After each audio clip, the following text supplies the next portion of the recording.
Hi friends. Movie start होती है और हम डेविड गेटसेल का घर देखते हैं जहां एड और लोरेन एग्जॉर्सिज्म परफॉर्म कर रहे होते हैं। एक 8 साल का बच्चा जिसमें एक बहुत ही खौफनाक डीमन चला गया था। वो बच्चा बहुत ही तकलीफ और अजियत में था। एड और लोरेन ने ये पास तो करवा लिया था कि उसका एग्जॉर्सिज्म परफॉर्म होगा। फादर गॉर्डन का इंतज़ार था जो कि बस अपने रास्ते पर थे। वो आने वाले थे और आते ही बच्चे का एग्जॉर्सिज्म करना था उन्होंने, क्योंकि सारे सबूत तो इनको मिल चुके थे। ये केस बहुत ही स्ट्रॉन्ग था और एड और लोरेन को उसने हिला कर रख दिया था। एक 8 साल का बच्चा इतनी तकलीफ और अजियत में है और उस रीमा ने इसका जीना हराम करके रखा है। यहाँ उसकी फ्रेंड जो डेबी होती है, उसका बॉयफ्रेंड उसको ऊपर लेकर जाता है डेविड को सुलाने के लिए।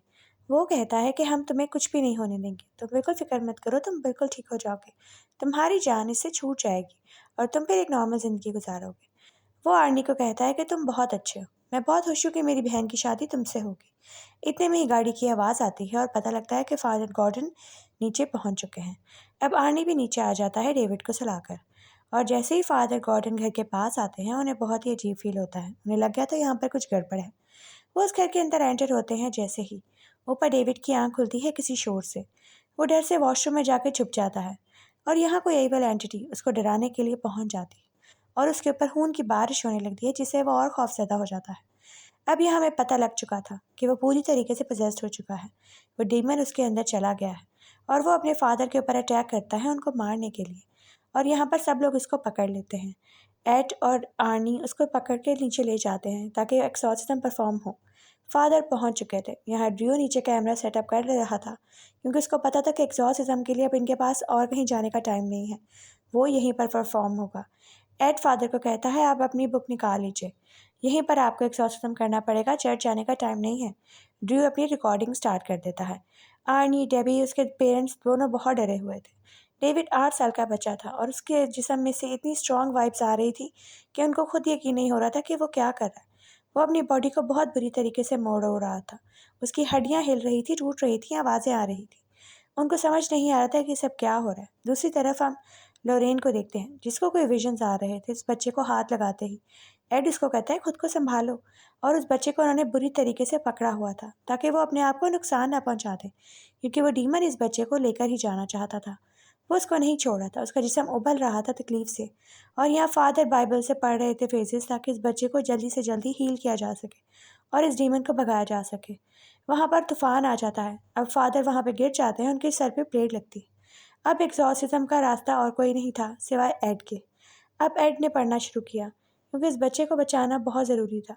एड के हाथ में भी एक बाइबल थी और यहाँ बच्चा एड के ऊपर अटैक करता है। उसके सीने के ऊपर इतनी ज़ोर से मुक्का मारता है जिससे उसका दिल ही रुक जाता है। कहता है अब तुम मरो। और यहाँ बार बार लोरेन को विजन्स आ रहे थे किसी ऑकल्ट के। अब यहाँ हम एड को देखते हैं जो तड़प रहा था। आर्नी डेविड को उठा लेता है और कहता है तुम इस बच्चे को क्यों तंग कर रहे हो, हिम्मत है तो किसी अपने साइज़ के बंदे से लड़ो, मेरे में आ जाओ। और यहीं पर हम देखते हैं कि वही होता है जिसका डर था। एड उसको बचाने की बहुत कोशिश करता है लेकिन वो कोमा में चला जाता है। वो सिर्फ उसी ने देखा था कि वो जो आत्मा थी, वो जो डीमन था, अब आर्नी के अंदर जा चुका था क्योंकि उसने उसको खुद अपने अंदर बुलाया था। अब वो उसके अंदर ट्रांसफ़र हो चुका था और बाकी सब समझ रहे थे कि शायद डीमन चला गया। ये मंजर सिर्फ एड ने देखा लेकिन वो बेहोश हो जाता है। अब यहाँ एम्बुलेंस को बुलाया जाता है ताकि एड को हॉस्पिटल लेके जा सके। आर्नी को कुछ बहुत ही अजीब लग रहा था, जैसे कुछ बहुत ही गलत हो गया उससे। अब यहाँ हम देखते हैं कि वाकई एक ट्रू स्टोरी थी। अब हम देखते हैं कि एड जो है वो हॉस्पिटल में था। लोरेन उसके साथ ही, डॉक्टर्स उसको बता रहे थे कि इसकी हालत बहुत ख़राब है, उसको बचाना बहुत मुश्किल है लेकिन हम अपनी पूरी कोशिश करेंगे। यहाँ वो और उसकी बेटी बहुत रोते हैं। दूसरी साइड पर आर्नी को देखते हैं जो सुबह उठता है अपनी नॉर्मल लाइफ की तरह जैसे वो रोज़ उठता था। डेबी तैयार हो रही होती है। ये दोनों एक पेट सैलून के ऊपर रहते हैं। नीचे पेट डॉग रहते होते हैं जिनका ये ख्याल रखते हैं, जिसको कैंडल कहते हैं। अब यहाँ पर नीचे डेबी अपनी जॉब पर आ जाती है और यहाँ ब्रूनो जो उनका ऑनर होता है, जिसने ऊपर एंटमैन को घर भी दिया होता है, वो उनसे बहुत एक्स्ट्रा काम भी करवाता है। लेकिन यहाँ पे डेबी बहुत खुश थी। वो इंडिपेंडेंट अपनी लाइफ गुजार रही थी और इसकी फ़र्स्ट जॉब थी जिसको वो बहुत इंजॉय करती है। लेकिन हम देखते हैं आर्नी के साथ कुछ बहुत ही अजीब सा हो रहा। वो डेबी के घर लंच पर जाता है और यहाँ पर वो बहुत इंजॉय कर रहा होता है डेविड के साथ। अब उसकी गर्लफ्रेंड उसको कहती है कि अंदर से मीट ले आओ, और जैसे ही वो अंदर रूम में जाता है लेने के लिए, किचन का दरवाज़ा खोलता है और अंदर आता है। लेकिन उसको वहाँ पे अपने अलावा भी किसी के होने का एहसास हो रहा था, जिसकी वजह से उसको बहुत खौफ आया क्योंकि सब लोग तो बाहर थे। अचानक से चीज़ें गिर रही होती और जब वहाँ पे जाता है तो वहाँ पर कोई भी नहीं था। वो देखकर बहुत हैरान होता है। दीवार पर एक काला निशान था जो कि बहुत ही अजीब लग रहा था। वो पहले नहीं था। इसने बहुत गौर से इसको देखा लेकिन इसको कुछ समझ नहीं आई। और जैसे ही वो पीछे मुड़ता है, पीछे एक खौफनाक औरत खड़ी होती है। उसको देख के वो बहुत डर जाता है और नीचे ज़मीन पे गिर जाता है। ये इसका पहला सामना इस औरत से हुआ था। अब हम हॉस्पिटल में देखते हैं जहाँ पे एड की हालत बहुत ख़राब होती है। फादर लोरेन को कहते हैं तुम घर जाकर थोड़ा आराम कर लो। तुम्हें अपने आप को ठीक रखने की बहुत ज़रूरत है। लेकिन वो कहती है जहाँ एड होगा मेरा घर वही है, मैं उसको छोड़कर यहाँ से नहीं जा सकती। वो एड का हाथ पकड़े वहाँ बैठी रहती है क्योंकि वो कहती है कि हम 30 साल से साथ हैं, हमने कभी एक दूसरे का साथ नहीं छोड़ा। फादर उसके लिए बहुत प्रे कर रहे होते हैं ताकि एड जल्दी से ठीक हो जाए क्योंकि इन दोनों ने मिलकर कितने लोगों की मदद भी करनी थी। अब यहाँ हम देखते हैं कि आर्नी अपने काम पर वापस आ गया था। वो गार्डनिंग का काम भी करता था, दरख्त के ऊपर चढ़ा होता है और वहाँ उसको विंडो से वही औरत नजर आती है जो उसने घर में भी देखी थी। अब हमें समझ आ रही थी कि वही औरत थी जिसने सारा कुछ स्टार्ट किया था क्योंकि वो बार बार उसके सामने आ रही थी जिससे उसकी ज़िंदगी बहुत मुश्किल हो रही थी। वो बहुत तकलीफ में और अजियत में था और वो किसी को समझा भी नहीं पा रहा था कि उसके साथ क्या हो रहा है। अब खौफनाक दिन आ चुका था। ब्रूनो उसको घर में लेकर जाता है कि तुम मेरा प्लेट ठीक कर दो और यहाँ एड को दूसरी तरफ होश आ जाती है। वो लोरेन को बताते हैं कि ग्रेडजिल को फ़ोन करो। डेविड से वो आर्नी के अंदर ट्रांसफ़र हो गया है डीमन, उनको पता होना चाहिए कि वो बहुत खतरे में है। और पुलिस को भी उनके घर भेजो, आज कुछ ठीक नहीं होगा, देख लेना। कैनल का एड्रेस दो उनको। अब यहाँ हम उसको भी देखते हैं जिसकी हालत बहुत ख़राब थी। आर्नी यहाँ पे ब्रूनो को बहुत ही अजीब तरीके से देख रहा था। उसकी नज़र से देखा जाए तो चीज़ें बहुत अजीब नज़र आ रही थी। उसको ऐसे लग रहा था जैसे ब्रूनो डेबी को मार रहा हो, लेकिन ऐसा कुछ भी नहीं हो रहा था। वो सब उसके विजन्स में था। यहाँ पुलिस को भी लॉरेन वार्न कर देती है कि आप कैनल की तरफ चली जाएं क्योंकि छोटा टाउन था, सबको सबका पता था। यहाँ पर वो अपने ऊपर पानी भी छिड़कता है कि मैं अपने आप को होश में लेकर आऊँ, मुझे क्या नज़र आ रहा है। लेकिन उसको वही मंजर खौफनाक नज़र आ रहा था। उसको ब्रूनो एक जिन की तरह नज़र आ रहा था जो डेबी पे अटैक कर रहा था और फिर उसके ऊपर। और फिर वही हुआ जिसका डर था। उसके पास जो नाइफ थी उसने उसके ऊपर स्टैब कर दिया 22 टाइम्स। अब वहाँ पुलिस आ जाती है और हम देखते हैं कि आर्नी वहाँ से निकल जाता है। वो रोड पर बेहोशों की तरह चलता जा रहा था जैसे पूरी तरीके से पोजेस्ड हो। वहाँ एक पुलिस ऑफिसर उसके पास रुकता है और उसके हाथ पे खून लगा देकर उसको फ़ौरन स्टेशन ले जाता है। यहाँ पर उसका भी बहुत बुरा हाल था, वो बहुत बुरी तरीके से मर चुका था बार्नी स्टैब से। और यहाँ पे किसी को समझ नहीं आया कि ऐसा कैसे हो गया, इस टाउन में पहले कभी ऐसा नहीं हुआ था। यहाँ पर एड और लोरेन भी आ जाते हैं। वो आके आर्नी से पूछते हैं कि सब कुछ क्या हुआ, तुम हमें कुछ सब कुछ सही से बताओ। और यहाँ वो बाइबल भी पढ़ता है, यानी वो पोजेस तो नहीं था फिलहाल। लेकिन लोरेन कहती है ऐसा होता नहीं है। अगर यहाँ पे डीमन होता तो वो ये बाइबल नहीं पढ़ सकता था। अब इनको कुछ समझ नहीं आ रही थी कि डीमन का पोजेशन है या क्या है, क्योंकि ये इसने किया तो किसी तरीके से पोजेस्ड होकर ही था। डेबी कहती है कि आर्नी वहाँ पर मौजूद नहीं था, उसके अंदर कोई और ही चीज़ थी जिसने ये सब कुछ किया। एड कहता है हम तुम्हारी पूरी मदद करेंगे, जो भी हो सका हम तुम दोनों के साथ हैं, तुम लोग बिल्कुल फिक्र मत करो। अब यहाँ एड और लोरेन अगले दिन ही वकील के पास चली जाती हैं जिनके हाथ में केस होता है। वो कहती है कि डीमन की पोजेशन में आकर कोई काम ऐसे कैसे कर सकता है। फिर वो उसको अपने घर इनवाइट करते हैं। वो कहते हैं हम तुम्हें ऐसी चीज़ें दिखाएंगे जिससे तुम्हारा यकीन कंफर्म हो जाएगा कि ऐसी चीज़ें होती हैं। और जब वो उनके घर जाती है इनविटेशन पर, वो कहती है ठीक है मैं आ जाऊँगी, लेकिन मुझे पूरी तरीके से आपने मुतमईन करना है, फिर ही मैं आपका केस लड़ सकती हूँ। और नेक्स्ट डे वो जज के सामने आ जाती है, ये बात कहने कि वो पोजेस था जब ये सब कुछ हुआ। ये सब कुछ डीमन के पोजेशन के तरफ से ही हुआ, वैसे ही लड़का ऐसा कभी भी नहीं कर सकता था। अब यहाँ पर जज भी केस देखकर बहुत ही हैरान हो जाते हैं कि एक आदमी पोजेस्ड होकर इतना बड़ा काम कैसे कर सकता है, क्योंकि पहले आज तक ऐसा केस कभी पुट ऑन नहीं हुआ था। यहाँ पे वो वकील कहती है कि आपको सबूत जमा करने होंगे क्योंकि ये कोर्ट ऑफ लॉ है और यहाँ पर हमें सबूत दिखाने पड़ेंगे। उसके बगैर आपका केस बहुत कमज़ोर है। उस लड़के को बहुत बुरी सज़ा हो सकती है अगर आपने कुछ ना ढूंढा। अब ये लोग शुरू से स्टार्ट करते हैं, जैसे सब कुछ स्टार्ट हुआ था। जब वो उस घर में आए थे तब क्या हुआ था, पहले इंसिडेंट से 5 महीने पीछे जाते हैं हम लोग। यहाँ बच्चा जब इस घर में आया था तो यहाँ पे एक वाटर बेड मौजूद था। वो बच्चा उसके ऊपर अपनी कुछ चीज़ें रखता है और वहाँ पर इंजॉय करने लगता है। उसको वाटर बेड बहुत ही फैसिनेट कर रहा था। अब वो उसके ऊपर लेट जाता है और जैसे ही लेटता है उसको अपने नीचे किसी के होने का एहसास होता है। वो डर के उठता है और अपना हाथ ऊपर रखता है और उसका हाथ कोई चीज़ पकड़ लेती है, बहुत ही खौफनाक सी। वो बच्चा इतना डर जाता है, उसको समझ नहीं आता कि उसके साथ हो क्या रहा है। ये कौन सी चीज़ थी जो इस तरीके से कर सकती है। और वो अपनी माँ को बताता है, लेकिन उस वक्त किसी ने उसकी बात का एतबार नहीं किया। एड और लेरेन उसी जगह से सब कुछ स्टार्ट करते हैं। वो देखते हैं तो वहाँ का फर्श बहुत ख़राब था। वो लड़की कहती है शायद पानी से हुआ होगा, लेकिन एड और लेरेन समझ गए थे कि ये पानी की वजह से नहीं हुआ, यहाँ पे कुछ और ही था। वो नीचे बेसमेंट की तरफ सेलर्स पे जाते हैं। सेलर से ही पता लगेगा कि यहाँ पर क्या मसला है। लॉरेन नीचे जाती है। एड उसका वेट कर रहा था और डेबी भी। वो नीचे जाती है और उसको वहाँ पर एक ऐसी चीज़ नज़र आती है जो कि बहुत ही खौफनाक थी, यानी किसी कर्स का ऑब्जेक्ट हो। वो उसकी तस्वीरें ले लेती है और ये तस्वीरें लेकर वो बाहर आ जाती है और वो एड को दिखाती है कि ये चीज़ नॉर्मल नहीं है। इनको इतना आइडिया तो हो चुका था कि कोई कर्स्ड ऑब्जेक्ट है, एक डीमन किसी ने इनके ऊपर कर्स किया है, इनकी फैमिली के ऊपर किसी ने भेजा है। डेबी कुछ समझ नहीं पा रही थी कि कोई हमारे साथ ऐसा कैसे करेगा। डेविड को किसी ने कर्ज दिया और ये बात तो साबित हो चुकी थी, लेकिन ये सब किया किसने और वो कौन है और उसका मकसद क्या है, ये बात जानना भी बहुत ज़रूरी थी। यहाँ पर फादर गॉर्डन भी खड़े होते हैं। वो इन्हें बताते हैं कि एक फादर थे, लेकिन अब वो फादर नहीं है। फादर कॉस्नर, उनके पास जाना पड़ेगा। उनको इस चीज़ की इन्फॉर्मेशन है। उन्होंने अपनी पूरी लाइफ इसी चीज़ में डेडिकेट कर दी है। उनको विच क्राफ्ट और इस तरह की चीज़ों के बारे में बहुत आइडिया है। सिर्फ वही तुम्हारी हेल्प कर सकते हैं। और एड और लॉरेन फादर कॉस्नर के घर निकल जाते हैं, क्योंकि वो जब वैसे ही वहाँ पहुँचते हैं वो बहुत ही बूढ़े होते हैं, लेकिन उनका एक्सपीरियंस बहुत ज़्यादा था। वो जैसे ही तस्वीर देखते हैं एड और लॉरेन से, उनको आइडिया हो गया था। वो कहते हैं तुम लोग आओ बैठो, मैं तुम्हें इसके बारे में सब कुछ बताऊंगा। इस तरह की चीज़ मैंने पहले देखी हुई है, लेकिन ये उससे भी ज़्यादा सोफिस्टिकेटेड है। जिसने ये किया है वो बहुत ही एक्सपीरियंस्ड है, उसको हर चीज़ के बारे में इल्म होगा। अब वो उनको नीचे बेसमेंट में एक जगह पर लेकर जाते हैं, जहाँ पर उन्होंने विच क्राफ्ट से रिलेटेड हर चीज़ को रखा था। लोरेन को वहाँ से बहुत ही बुरी वाइब आ रही थी, लेकिन वो कहते हैं कि तुम इसीलिए यहाँ पर तो आई हो, इसके बारे में जानना है तो तुम्हें नीचे आना ही पड़ेगा। उन्होंने इतने सालों में बहुत ज़्यादा कलेक्शन जमा कर रखा था, विच क्राफ्ट की चीज़ों का, अकल्ट की चीज़ों का और रिचुअल की चीज़ों का। इन्हें समझ आ गया था कि जिसने समन किया है डीमन उस बच्चे के ऊपर, उसका मकसद कोई बहुत ही बड़ा है। उसने डीमन को, ए डेविल को, सोल्स ऑफर की हैं, और अगर वो सोल्स वो देने में कामयाब हो जाएगी तो उसका रैंक और ऊपर हो जाएगा विच में। अब यहाँ आइडोलोरेन समझ गए थे कि जिससे इनका सामना है वो बहुत ही स्ट्रॉन्ग चीज़ है। और यहाँ हम उसको औरत को देखते हैं जो अपना रिचुअल शुरू कर ही रही थी। उसके टेबल के ऊपर कुछ चीज़ें पड़ी होती हैं, और जैसे ही वो स्टार्ट करती है हम यहाँ पर उस लड़के को भी देखते हैं, आर्नी को, जो कि पुलिस स्टेशन में था, कस्टडी में था। लेकिन उसके साथ कुछ ऐसा होता है जिससे वो बहुत खौफज़दा हो जाता है और बहुत मुश्किल से जिसकी जान छूटती है, बहुत तड़पता है वो अब भी इसको टॉर्चर कर रही थी मारने से पहले। अब यहाँ एड और लोरेन सारे सबूत इकट्ठा कर रहे थे उस चीज़ के खिलाफ कि उसके बारे में हर इन्फॉर्मेशन इनके पास होनी चाहिए। यहाँ ड्रू उनके पास इन्फॉर्मेशन लेकर आता है कि एक और पुलिस स्टेशन में भी ऐसी तस्वीरें मौजूद हैं। ऐसा केस पहले हो चुका है। अब ये लोग वहाँ जाते हैं पुलिस स्टेशन में और जाकर उनसे पूछते हैं कि आपके पास ये तस्वीरें कैसे आईं।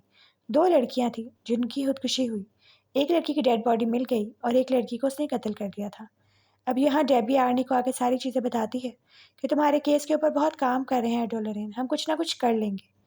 यहाँ पर एड और लोरेन उनकी मदद करते हैं केस सॉल्व करने में, ताकि वो उनको फाइल्स दे दें, और वो ऐसा ही होता है। लोरेन उनकी मदद कर देती है और पुलिस वाला तैयार हो जाता है उन्हें फाइल्स देने के लिए। अब इनके पास मज़ीद इन्फॉर्मेशन आ सकती है। यहाँ डेबी फ़ोन करती है एड और लोरेन को और बताती है कि उसकी तबीयत बिल्कुल ठीक नहीं है, उसके साथ कुछ बहुत गलत होने वाला है। वो समझ गए थे। अब यहाँ पे इनको उस लड़की की डेड बॉडी के पास जाना था, जिसकी डेड बॉडी पानी से निकली इनकी मदद के थ्रू। उसके थ्रू ही इनका कनेक्शन दोबारा उसके साथ बन सकता है। उस विच के साथ कनेक्शन बनाना ज़रूरी था, इसके लिए उस लड़की की डेड बॉडी के पास जाना भी ज़रूरी था। ये लोग मॉर्ग जाते हैं, वहाँ पर उस लड़की की डेड बॉडी पड़ी होती है।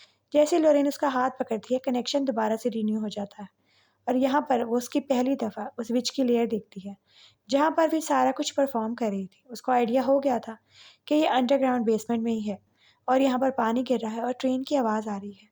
वो थोड़ा बहुत देख पाती है। यहाँ पर वो औरत को पता चल चुका था कि लोरेन उसके तक पहुँच गई है, लेकिन ये कनेक्शन बोथ वे काम करता है। वो भी उसको नुकसान पहुँचा सकती है जैसे लोरेन उसको। यहाँ वो उस लड़के को मारने की पूरी तैयारी कर रही होती है, लेकिन लोरेन वहाँ पहुँचकर उसका सारा प्लान चौपट कर देती है। उसी एग्जैक्ट टाइम पे लोरेन वहाँ पहुँच जाती है और उसका रिचुअल कंप्लीट होने से रोक लेती है, क्योंकि उसका मकसद आज आर्नी को मारने का था। वो शीशा अपने हाथ में मारने ही वाला था, लेकिन लोरेन ने उस विच को वहाँ पे रोक दिया, जिसकी वजह से आर्नी की जान बच गई। और यहाँ लोरेन उसको कहती है तुम ये सब क्यों कर रही हो, और वो उसको देख लेती है। और यहाँ लोरेन को पता लग गया था कि उस औरत को भी मेरे बारे में पता लग चुका है और एड के बारे में, क्योंकि वो इन तक पहुँच गई थी जैसे वो उन तक पहुँची थी। ये कनेक्शन बोथ वे वर्क करता था। अब दोनों को एक दूसरे के बारे में पूरी तरीके से इन्फॉर्मेशन मिल चुकी थी। इन दोनों का आमना सामना हो चुका था, लेकिन अभी भी बहुत खतरा था। एड के ऊपर कोई चीज़ अटैक करती है उसी विच की वजह से, लेकिन फ़ौरन ही कनेक्शन टूटने की वजह से वो बच जाते हैं। अब यहाँ पर हम देखते हैं कि बहुत ही खौफनाक चीज़ थी जो उसके ऊपर अटैक करने वाली थी। अब यहाँ एड और लॉरेन घर वापस आते हैं। सारी फाइल, सारे डॉक्यूमेंट्स इकट्ठे करके रखी थी ड्रू ने, जिससे इनको पता चल सकेगा कि उसका मकसद क्या है और उसको रोकना कैसे है। इतना तो इनको आइडिया हो गया था कि जिसके ऊपर ये रिचुअल परफॉर्म होता है, जिस टेबल के ऊपर, उस टेबल को तोड़ने से ये कनेक्शन ख़त्म होगा और उस विच का सारा जादू टूट जाएगा और कर्ज ख़त्म हो जाएगा। ये कर्ज 3 लोगों पर होगा। एक तो इनोसेंस, वो दोस्त, और फिर एक लवर जो कि लड़का आर्नी है, और तीसरा फेथ के ऊपर। अब हमें समझ आ गया कि तीसरा कौन था, एड, जो उसने चूज़ कर लिया था। उसको समझ आ गई थी कि एड ही फेथ वाला बंदा है। 3 लोगों की बलि देने से ही उसका रैंक ऊपर होना था। यहाँ पर वो एड के सामने आ जाती है और उसको कहती है, तुम लोगों ने बहुत गलती कर दी। अब तुम्हारा पता लग चुका है मुझे, मेरा तीसरा शिकार तुम हो। और वो आहिस्ता आहिस्ता एड को भी पोजेस कर रही होती है। वो समझता है कि वो एक विट जिन को मारा है, लेकिन वो अटैक कर रहा था लोरेन के ऊपर क्योंकि वो उसके हेलुसिनेशन में था। और जैसे ही ड्रूस को बचा लेता है। अब एड को समझ आ गई थी कि मेरी वजह से लोरेन को भी खतरा है। हमें ये काम फ़ौरन करना होगा। फ़ौरन उस लेयर को ढूंढना होगा और उस विच की चीज़ को ख़त्म करना होगा। यह इनको आइडिया हो गया था कि इनके घर पे भी उस चीज़ का एंटरिंग हो गई है। किसी ने फ्लावर्स भेजे थे और उसी पॉट में एड के ऊपर जादू हुआ है, वही रिचुअल का, और वही ऑकल्ट मौजूद था। अब फ़ौरन सब कुछ करना था, इनके पास ज़्यादा टाइम नहीं था। सारे अपने अपने काम में लग जाते हैं। एड और ड्रू सारी इन्फॉर्मेशन इकट्ठी करने लगते हैं इसके बारे में। यहाँ डेबी जो है वो आर्नी के पास चली जाती है और फादर उनके साथ प्रे कर रहे थे ताकि वो ठीक रहे। और यहाँ एड और ड्रू उस जगह को अंदाज़ा लगा रहे थे कि वो जगह कहाँ पे हो सकती है। और लोरेन फादर कॉर्नर के पास जाती है ताकि थोड़ा बहुत काम उनसे भी पूछ सके, उनसे पूछ सके कि हमें इस चीज़ को ख़त्म कैसे करना होगा। जैसे ही वो फादर के पास आती है, वो 2-3 बुक्स लेकर आती है। वो कहती है, मुझे प्लीज़ इनके बारे में थोड़ा-सा गाइड कर दें। मुझे इनके बारे में कुछ पता नहीं, ये लैंग्वेज मुझे पढ़नी नहीं आती। फादर उसको नीचे ले जाते हैं। एड उसको बचाने के लिए निकल गया था क्योंकि उसको पता था कि वो उसी एरिया में कुछ है। फादर नीचे लॉरेन को लेकर जाते हैं। वो कहते हैं, तुम नीचे मेरे साथ आओ, तुम्हें मैं कुछ दिखाना चाहता हूँ। और वो उसको कोई एल्बम देते हैं। वो एल्बम देखती है तो एल्बम में किसी लड़की की तस्वीर थी। वो कहते हैं, मेरी बेटी थी। मेरा इंटरेस्ट इसके अंदर कब से चला गया मुझे पता भी नहीं चला। इसके अंदर एक विच बनने का शौक कब पैदा हो गया मुझे कुछ आइडिया नहीं रहा। फादर लोरेन को उस टनल की तरफ भेज देते हैं जहाँ पे उसकी लेयर थी। और जैसे ही वो उसको भेज कर दरवाज़ा बंद करते हैं, पीछे उनकी बेटी खड़ी होती है। वो समझ गई थी कि उसके बाप ने सारा कुछ उनको बता दिया है और मज़ीद उसका राज नहीं रखा, और ये जानकर उसने अपने बाप को मार दिया। और अब वो लोरेन के पास निकल जाती है। लोरेन वहाँ लेयर में नीचे टनल में ढूंढ रही होती है कि कहाँ पर वो है जिसको वो तोड़े और यहाँ पर उसकी जान छूट सके, ये कर्ज ख़त्म हो जाए। और वो स्टेबल तक पहुँच जाती है जहाँ पर ये सारा रिचुअल हो रहा था। वो उसको तोड़ने की, गिराने की बहुत कोशिश करती है, लेकिन वो ये सब नहीं कर पाती क्योंकि उसमें इतनी ताकत नहीं थी कि वो इतना बड़ा काम कर सके। और जैसे ही वो ये सब कर रही थी, वो वहाँ पर पहुँच जाती है। वो कहती है, तुम्हें मेरे फादर ने सब कुछ तो बता दिया है। और इतने में ही वहाँ पे एड भी आ जाता है। एड को लोरेन की चीखने की आवाज़ें आती हैं तो उसको टनल की जगह नज़र आ जाती है। वो वहाँ पे लॉक तोड़ता है और हैमर लेकर वहाँ पे नीचे चला जाता है। उसको आइडिया हो चुका था कि लोरेन किसी खतरे में होगी। लोरेन का बहुत बुरा हाल था। उस विच ने उसको बहुत मारा, बहुत तड़पाया और बहुत ही हेलुसिनेशन में फंसा दिया ताकि वो उसकी जगह पे कभी भी ना आ सके और उसको नुकसान ना पहुंचा सके। लेकिन लोरेन अपने आप को बचाने में कामयाब हो ही जाती है और वहाँ एड भी पहुंच जाता है। जैसे ही वहाँ एड पहुंचता है, वो विच उसके ऊपर कोई कर्ज फूंकती है जिससे एड को कुछ समझ ही नहीं आती कि वो क्या कर रहा है। वो लोरेन को ही नुकसान पहुंचाने लगता है। अपनी तरफ से वो उसको बचा रहा था लेकिन अपनी हेलुसिनेशन में था। यहाँ आने की भी हालत ख़राब हो रही थी। आज विच ने 2 काम कंप्लीट करने थे, एक फेथ वाला और एक लवर वाला। यानी एड और रानी दोनों की जान लेनी थी तो उसका रिचुअल कंप्लीट होना था। और यहाँ पे लोरेन इन दोनों को बचाने के लिए अपनी पूरी जान लगा रही थी। एड को याद करवा रही होती है कि मैं तुमसे प्यार करती हूँ और तुम इस सब से निकल सकते हो। हमारा लव इतना स्ट्रांग है कि वो हमारे नुकसान नहीं पहुँचा सकती। और वहाँ आर्नी भी बहुत तड़प रहा होता है जिसको उसकी गर्लफ्रेंड डेबी भी बचा रही थी। वो भी इसको नुकसान नहीं पहुँचाने दे रही थी। फादर उनकी बहुत मदद कर रहे थे, लेकिन असल काम तो एड और लोरेन ने करना था। उनको वो अकल्ट वाला, वो रिचुअल वाला टेबल तोड़ना था जिसकी वजह से उसका सारा कर्ज टूट सकता। और यहाँ एड के हाथ में हैमर होता है, लेकिन वो हैमर से अटैक कर रहा होता है लोरेन के ऊपर। लोरेन उसको सब कुछ याद करवा रही होती है कि हम कैसे मिले, हमारी शादी हुई, सब कुछ। और यहाँ आहिस्ता आहिस्ता एड को सब कुछ याद आना शुरू हो गया था। उसको हल्के हल्के ग्लिम्स आ रहे थे। वहाँ आर्नी की जान भी बहुत खतरे में थी। लेकिन यहाँ हम देखते हैं कि एड को आहिस्ता आहिस्ता सब कुछ याद आने लगा था। लोरेन कामयाब हो रही थी। उसको समझ नहीं आ रही थी कि वो क्या कर रहा है। वो लोरेन को ही नुकसान पहुँचा रहा है। लेकिन आहिस्ता से वो होश में आ जाता है जब लोरेन उसको प्यार से बात बताती है कि हम कितना प्यार करते हैं एक दूसरे से। तो वो वापस होश में आ जाता है। उसको याद आ गया था कि हम पहली दफ़ा कहाँ मिले। वो उसको सब कुछ याद कराती है, जिससे एड का आहिस्ता-आहिस्ता होश आने लगी थी। उसकी आँखों से आँसू बह रहे थे। वो उसको नुकसान पहुँचाना नहीं चाहता था, लेकिन वो उसकी तरह पोजेस था पूरी तरीके से। लेकिन यहाँ पर एड को सब कुछ याद आ जाता है। उसको होश आ जाती है और उसकी आइज़ नॉर्मल हो जाती हैं। अब उसके हाथ में जो हैमर था, वो उसी ऑकल्ट टेबल के ऊपर मारता है, क्योंकि वो जानता था कि यही तरीका है कर्स को तोड़ने का। और जैसे ही वो टेबल के ऊपर मारता है, उसी वक़्त एक बहुत ही अजीब-सी एंटिटी वहाँ से निकलती है। यानी कर्स टूट चुका था। अब शामत उसकी आनी थी जिसने ये सब कुछ परफॉर्म किया, क्योंकि उसने डेविल से सोल का वादा किया था। यहाँ पे आर्नी भी बिल्कुल ठीक हो चुका था। डेबी ने शुक्र किया कि उसकी जान बच गई और वहाँ एड और लॉरेन भी सेफ थे। अब इन्हें समझ आ रहा था कि अब शामत उसकी आएगी जिसने ये सब कुछ स्टार्ट किया। अब वो विच वहाँ पर आ गई थी, क्योंकि उसको पता था कि अब उसकी शामत आएगी। डेविल अब उसकी सोल लेकर जाएगा, क्योंकि उसने डेविल को सोल्स प्रॉमिस की थी और उसका रिचुअल कंप्लीट नहीं हुआ। वो बहुत ही नाकाम थी और यहाँ पे एडो लॉरेन को देख रही थी बहुत गुस्से से कि इनको मार दे। लेकिन इतने में ही डेविल उसके ऊपर हावी हो जाता है और बहुत बुरी तरीके से उसके हाथ में रोड़कर उसको मारने लगता है। एड और लॉरेन सामने खड़े थे। वो जानते थे कि वो उसको नहीं छोड़ेगा। डेविल के पास इसने के प्रॉमिस की वजह से ये इसकी सोल जो थी वो धार पड़ी थी। अब इसको उसको लेके जाना ही था और वो ऐसा ही करता है। उसको मार कर ले जाता है अपने साथ। यहाँ हम एड और लॉरेन को देखते हैं, जिन्होंने एक दूसरे के प्यार की वजह से, अपने फेथ की वजह से आर्नी और डेबी को और ख़ुद को बचा लिया। यहाँ पर डेबी और आर्नी भी सेफ थे और एड और लॉरेन भी। पुलिस आ जाती है और सब कुछ अंडर कंट्रोल हो चुका था और कर्स भी टूट चुका था। अब यहाँ हम देखते हैं एड को, जो सकल्ट की चीज़ को अपने घर पे ले आता है और अंदर अपने रूम में जहाँ उसे विचक्राफ्ट की चीज़ों को रखा था वहाँ रख देता है। अब यहाँ उसकी सेंटेंस था 5 साल के लिए उसको जेल होती है। लेकिन आहिस्ता-आहिस्ता डेबी और वो शादी करके एक दूसरे के साथ अच्छी लाइफ गुजार रहे होते हैं और वो आज तक शादीशुदा हैं और उन्होंने अपनी ज़िंदगी बहुत अच्छी गुजारी, जैसे हमारे एड और लॉरेन ने। और यहाँ एड ने लॉरेन के लिए एक सरप्राइज़ प्लान किया होता है। जो उनकी पुरानी यादें थी वो सारी ताज़ी की। उसने गज़ीबो बना लिया घर में उसके लिए, जिसको देखकर वो बहुत खुश होती है। यहीं पर मूवी का एंड हो जाता है।